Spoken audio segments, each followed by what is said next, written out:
দেখুন, এটা তো একদম পুরো ম্যানিপুলেট করার জন্য নির্বাচনী ব্যবস্থাকে।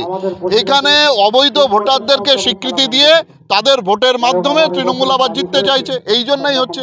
আর এটা শুধু একটা পঞ্চায়েত না, আমাদের কাছে প্রচুর পঞ্চায়েতের প্রচুর বুথে, শুধু হাসনাবাদের 20 নম্বর বুথে এটা হচ্ছে এরকম কোনো ভাবার ব্যাপার নেই।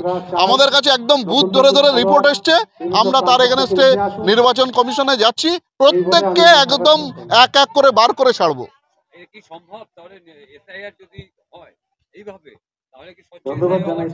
দেখুন, শস্যের মধ্যে ভূত থাকলে সেটা কি করে হবে, কিন্তু ভারতীয় জনতা পার্টি জাতীয় দল হিসাবে আমরা সেই দায়িত্ব আমরা নিজেদের কাঁধে তুলে নিয়েছি।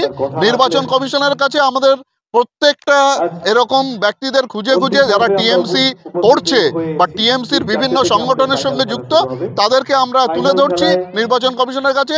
প্রত্যেককে এই বিএলও পদ থেকে আমরা সরাবো।